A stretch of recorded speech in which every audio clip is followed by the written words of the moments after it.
Kimbo, congratulations. You've just come out of your dressing room. What's the atmosphere been like in there? It's really good, actually. It's positive.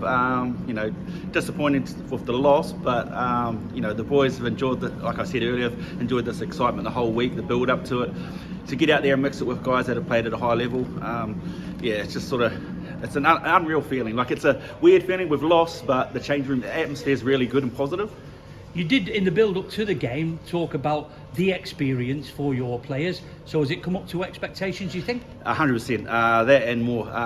We didn't expect it to be as quick as what it was. The players, when they were coming off onto the bench, and that, they were just saying, they were surprised by the pace of the game.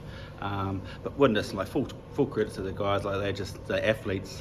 What about your players then? They knew they were up against it. The form book says that, logically. But did they perform as you would have hoped, as you expected? Did anybody get caught in the headlights? No, it didn't look like that. Not really. We knew it was going to be a tough match. We were realistic about that the whole time. For me, it was the guys. I wanted the guys to go out there and just enjoy this moment. They weren't they knew deep down that it was going to be a fast physical game, and it was.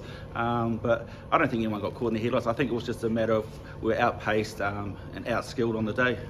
From the minute the draw was made and I made contact with you, you said this is all about the experienced for the Warriors. You look back on today, right? So it's only just finished the game itself, but do you think you will look back on this experience as one of the club's greatest days?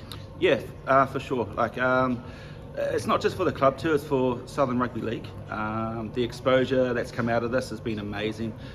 People from the heartlands, from the north, have been wishing us well, and then also it's good to see that other London teams were behind us as well, sending their support.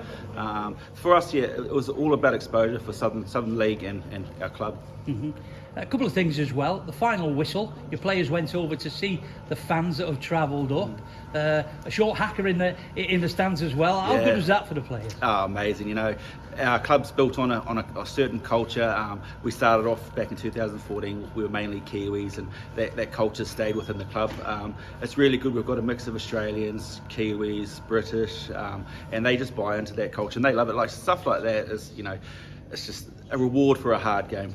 Mm-hmm. And John Kear, the Vikings coach, came in and spoke to your players as well. It was silent in there. They listened to every word that he said. Yeah, I think he's trying to take my job. No, look, got so much, like myself, the players have got so much respect for him. They know what he's done as a coach. He's been there, done that on so many occasions.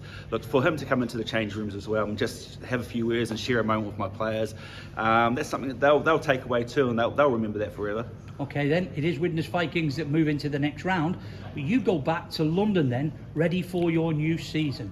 Do you think that in any way at all that your players and your staff will benefit from this experience as your new season approaches? Yeah, for sure. We know we're not going to get a game as fast as the physical is out again, but just the whole experience overall. I think we'll go back to London. We'll rest for a couple of weeks. We'll get stuck into pre-season. But this, like I said, this whole build-up. As soon as we got drawn against Widnes, it's been exciting, and the occasion didn't let us down. Well played, the Warriors. Thanks, mate. Cheers.